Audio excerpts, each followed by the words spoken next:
Once again, ladies and gentlemen, the President of the Republic of the Philippines, His Excellency Ferdinand R. Marcos Jr.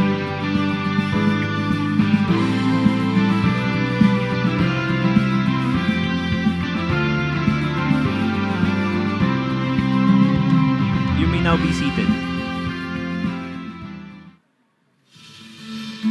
Good morning, everyone. We are gathered here today for the pagtatayo ng College of Allied Health Science Building, mabibigyan ng pagkakataon ang nakakabatang henerasyon na aralin ang mga kursong pangmedisina. Sila po ang mga susunod na haligi ng ating sektor ng pangkalusugan.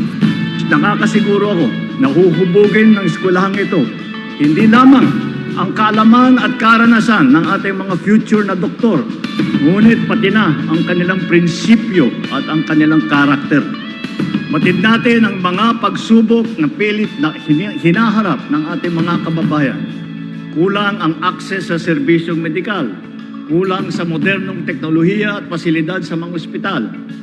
Kaya't bilang suporta ng pamahalaan, hindi bababa sa 500 bilyong piso ang inilaan natin sa budget ngayon. Hindi na po natin hahayaang magtiis sa sakit ang ating mga kababayan dahil sa kawalan ng pagtustos at pagpagamot. Patuloy po natin gagawing prioridad ang kaligtasan, kalusugan at kaginhawaan ng ating mga kababayan.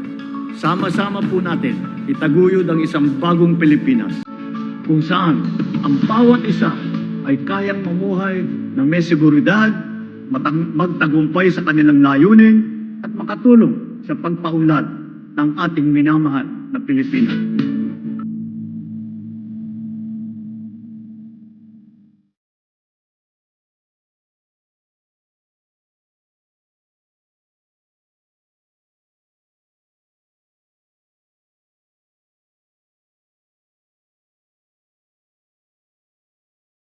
We have just witnessed a brief presentation on the establishment of the new PLM College of Allied Health Sciences building. That inspiring vision for pamantasan ng lungsod ng Maynila marks a historic milestone for our university. We extend our sincere gratitude to President Ferdinand Marcos Jr. for his vital support in making this new facility possible. At this point, may we call on Attorney Elvira Cruz, University Secretary and Secretary of the PLM Board of Regents, to read the board resolution for the granting of the honorary degree.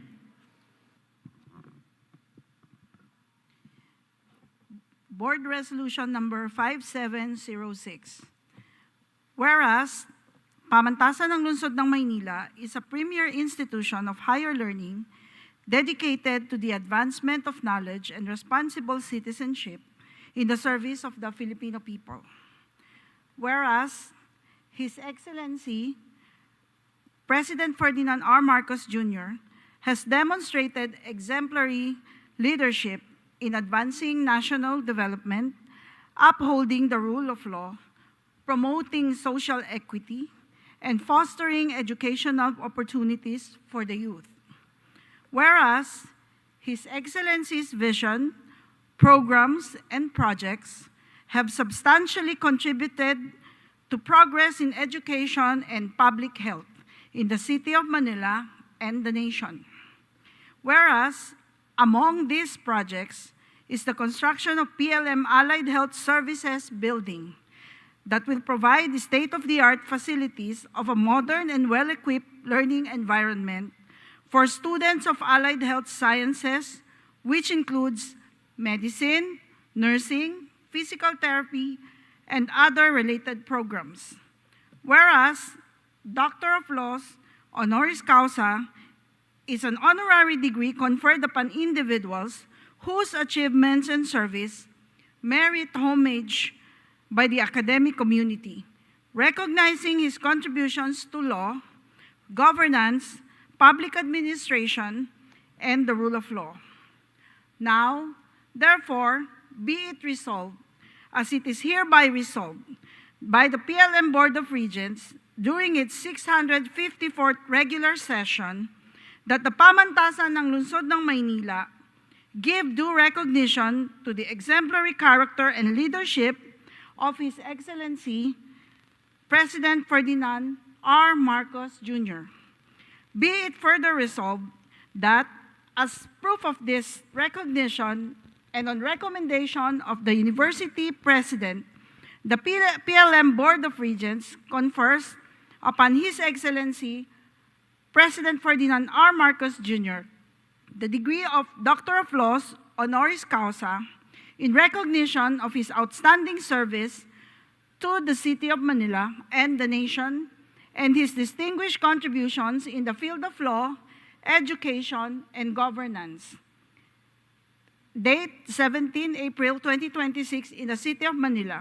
Signed, Edward S. Serapio, Chairperson, Domingo Reyes Jr., President and Vice Chairperson, Joseph Berlin Juanson, Neri S. Pescadera, Wilma V. Galvante, Maricar Marquez Manansala, and Cheryl T. Gayola, members.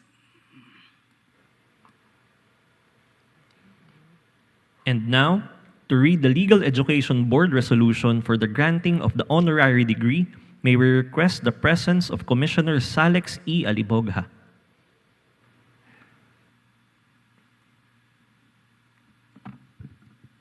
Republic of the Philippines Legal Education Board, in-bank resolution number 286-01.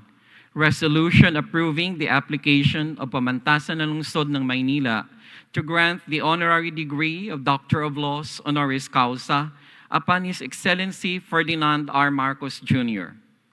Whereas Section 7, Paragraph C of Republic Act Number 7662, otherwise known as the Legal Education Reform Act of 1993, empowers the Legal Education Board to supervise law schools in the country and to prescribe standards for legal education.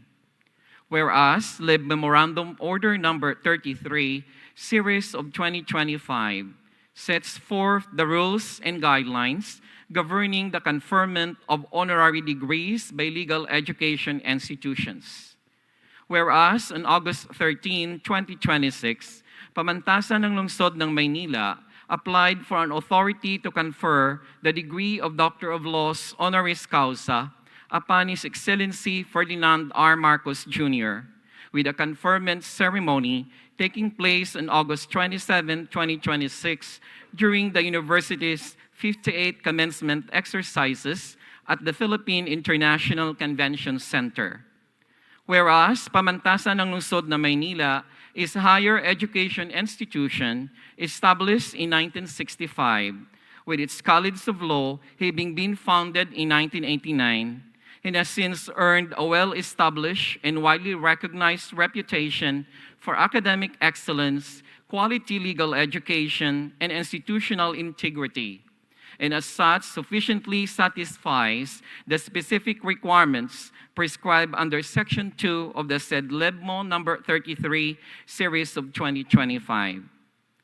Whereas His Excellency Ferdinand R. Marcos Jr., as the 17th President of the Republic of the Philippines since 2022, has demonstrated leadership in national governance through the enactment of 60 national laws and 189 local laws through the 19th Congress, including measures advancing education, youth development, social welfare, and mental health, thereby contributing to the promotion of national development and the welfare of the Filipino people.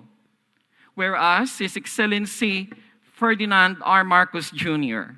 has likewise demonstrated extensive experience in public service as a former local executive, legislator, and national leader, and has advocated policies and initiatives promoting renewable energy, strengthening local government capabilities, and advancing infrastructure development in support of sustainable economic growth and national development. Now, therefore, on the motion duly seconded, be it hereby resolved as it is hereby resolved that the application of Pamantasan Lungsod ng Maynila for authority to confer the degree of Doctor of Laws honoris causa to His Excellency Ferdinand R. Marcos Jr. be approved. Resolved finally, as it is hereby further resolved, to authorize the chairperson to issue and sign any necessary orders or document required to carry out this resolution.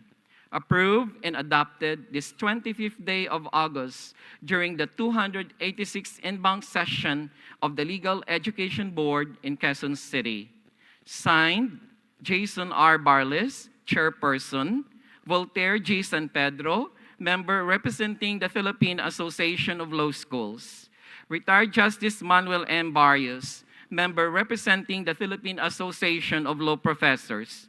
Yours truly, Salex E. Alibogha, representing the ranks of active law practitioner. And Justine Kyle D. Mapalo, Commissioner representing the Association of Law Schools. And Dr. Shirley C. Agrupis, CHED Chairperson, ex officio member. Thank you, Attorney Elvira Cruz and Commissioner Salex E. Alibogha. To start the conferment rites for the honorary degree, may we call on Attorney Edward S. Serapio, Chairman of the PLM Board of Regents, to read the citation. May we request the President to proceed to the center stage for the ceremony.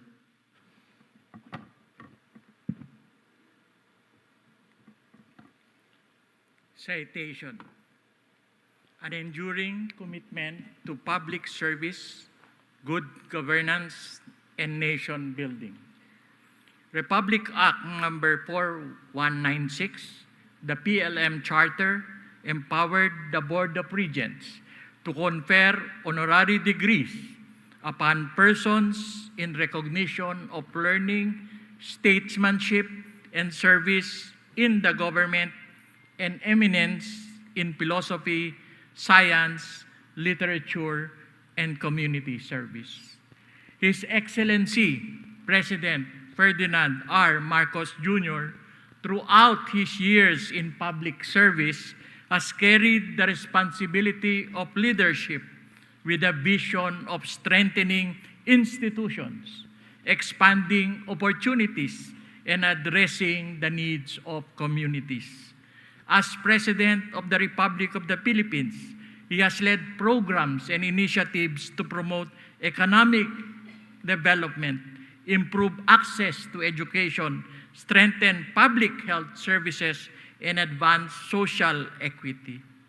His administration recognizes the important role of education in nation building. Through government programs and support for educational institutions, opportunities are being created for young Filipinos to pursue their studies, develop their skills, and prepare themselves to contribute meaningfully to the country. These efforts are particularly significant for the city of Manila and its people. His administration's development include the construction of the PLM Allied Health Sciences Building, which will provide a modern and well-equipped learning environment for students pursuing programs in medicine, nursing, physical therapy, and other allied health sciences, an important investment in the future of PLM students and in the development of competent and compassionate health professionals who will serve the people. His leadership also reflects the principles that the study and practice of law seek to uphold: public service, responsible governance, respect for institution, and the rule of law.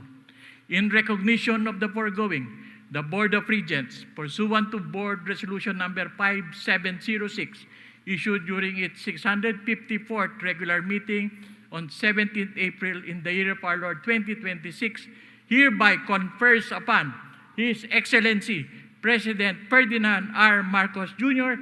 the honorary degree Doctor of Laws honoris causa, done in the city of Manila, Philippines, this 27th of August in the year of our Lord 2026. Signed, Edward S. Serapio, Chairperson, Board of Regents, Domingo Y. Reyes Jr., University President. Thank you, Chairman Edward Serapio. And to read the diploma to be awarded to the honoree, may we now request the presence of the University President, Attorney Domingo Y. Reyes Jr. The pamantasan ng lungsod ng Maynila, to all men to whom this presents may come, greetings. Be it known that the Board of Regents, by the authority of the Republic of the Philippines, on recommendation of the University President, has conferred upon His Excellency Ferdinand Romualdez Marcos Jr. the honorary degree of Doctor of Laws, honoris causa, with all the rights, honors, privileges, as well as the obligations and responsibilities appurnating thereto. In testimony whereof, the seal of the university and the signature of the President and the Secretary of the University are hereunto affixed. Given at Manila, Philippines, this 27th day of August in the year of the Lord, 2026. Signed, Attorney Elvira Cruz, Secretary of the University, and yours truly, Domingo Reyes Jr., University President. Thank you, President Domingo Reyes Jr. And now, with utmost grace and dignity, we shall now commence the bestowal of the academic regalia to be led by Honorable Mayor Francisco M. Domagoso and to be assisted by the University President, Attorney Domingo Y. Reyes Jr. The robe, hood, beret, and medallion are the most distinctive features of PLM doctoral regalia. The doctorate robe is often the most decorated academic gown. This robe is made of black velvet cloth with 3 stripes on the arms and front velvet panels whose color depends on the academic discipline for the Doctor of Laws. The panels and 3 stripes embellished across the sleeves are purple, which traditionally represents the wisdom, justice, and service to society. This academic gown is a symbol of the wearer's remarkable achievements. The hood, elegantly draping on the honoree, is painted in the color of the academic discipline where the honoree has contributed a legacy and paramount influence in the field of specialization or study. The PLM medallion, carrying the golden PLM seal, evokes the scholar's quest for truth and responsibility of academic leadership with a vision for the university's mission. This medallion signifies the strong commitment to the core values of the pamantasan: karunungan, kaunlaran, at kadakilaan. For the unwavering pursuit of wisdom comes prosperity and greatness. The beret, donned with gold bullion tassel, gracefully adorning the honoree's head, reflecting the pinnacle of erudition and leadership.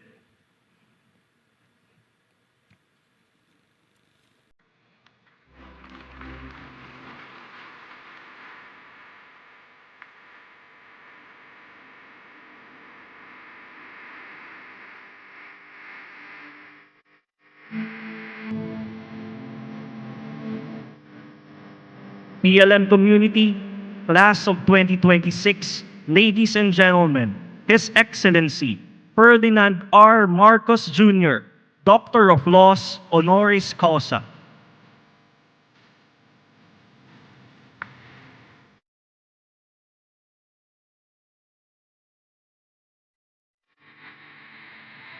At this point, may we call on Mayor Francisco M. Domagoso to introduce our honoree and guest speaker.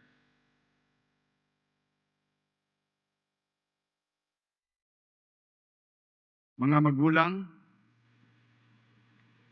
mga scholar ng lungsod ng Maynila, ladies and gentlemen, the President of the Republic of the Philippines, His Excellency Ferdinand R. Marcos Jr.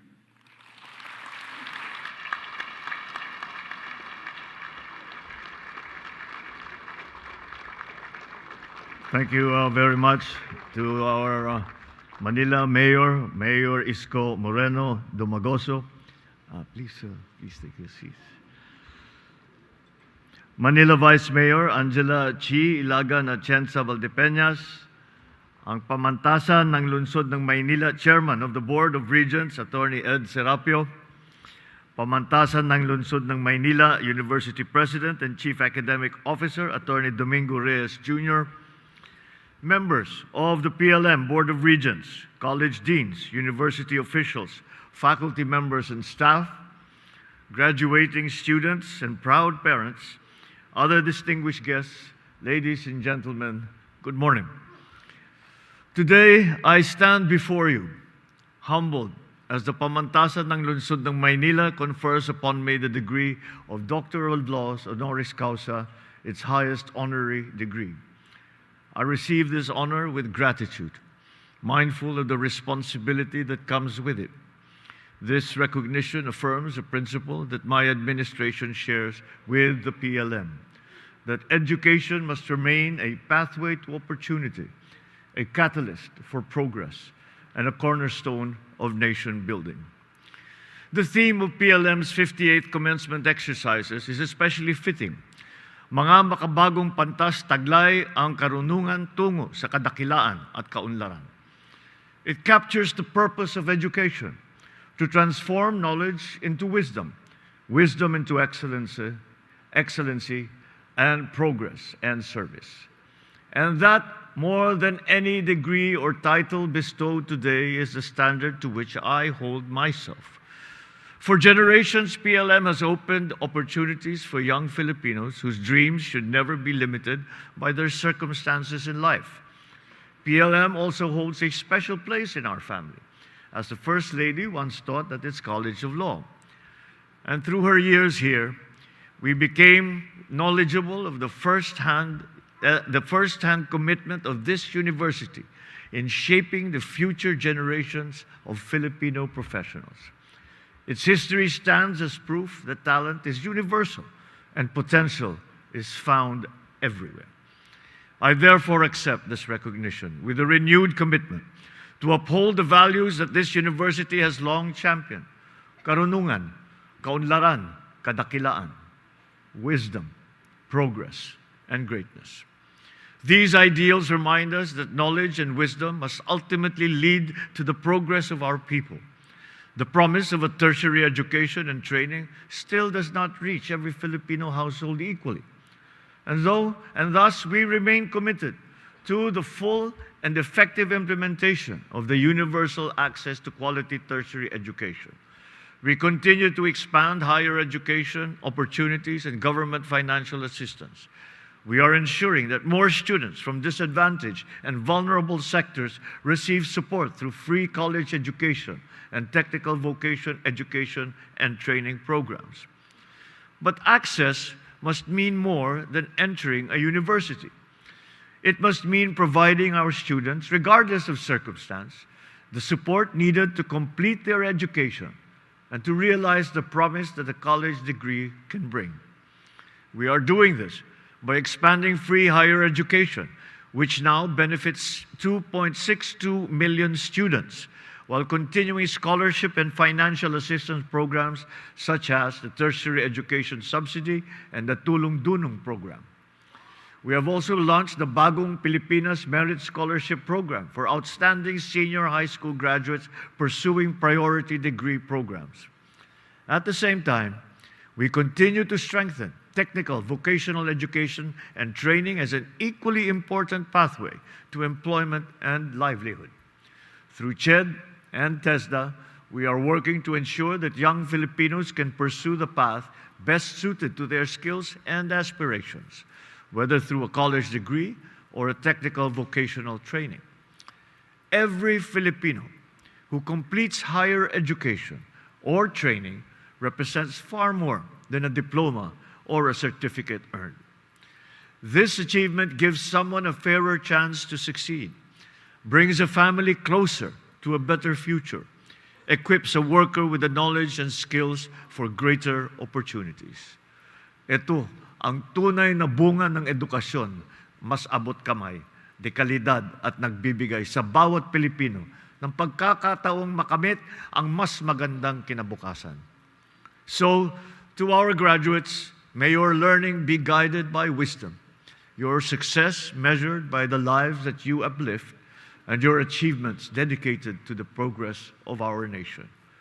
Wherever life takes you, remain true to the ideals of this university. Use what you have learned to help build a stronger, more prosperous, and more compassionate Philippines. Maraming salamat sa inyo lahat. Mabuhay ang PLM, mabuhay ang bagong Pilipinas. Thank you, Mr. President, for reflecting the interwoven threads of ambition, triumph, and compassion, and imprinting this notion to the graduating class of 2026. May we now request the Honorable Mayor, Francisco Domagoso, and Attorney Edward Serapio and Attorney Domingo Reyes Jr. to join the honoree for the awarding of the memento to be handed by Attorney Maricar B. Marquez Manansala.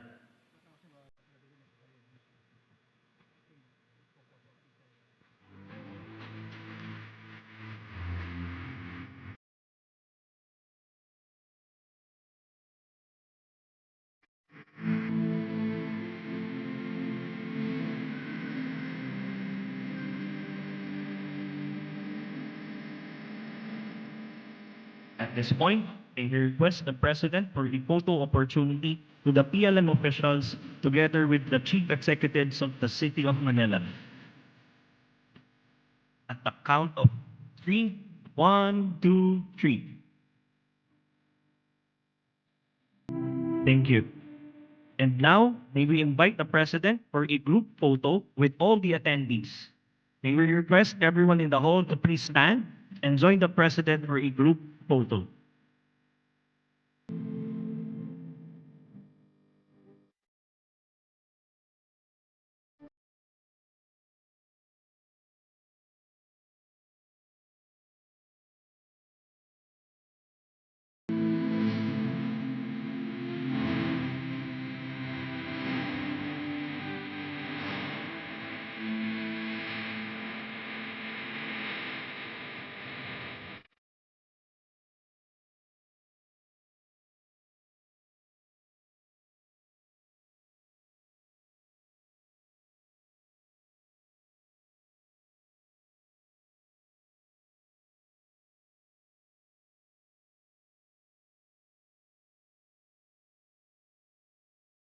At the count of 3, 1, 2, 3.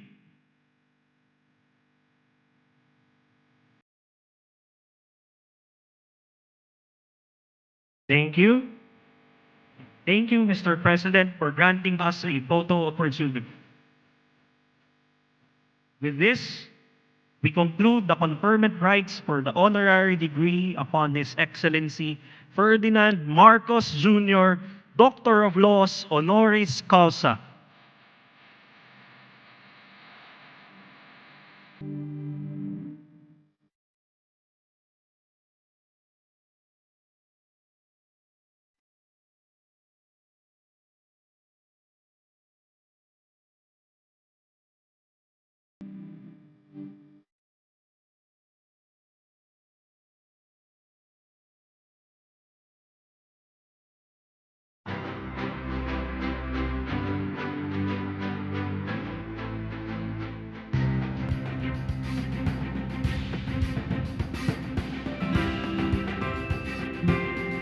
Once again, ladies and gentlemen, the President of the Republic of the Philippines, His Excellency Ferdinand R. Marcos Jr.,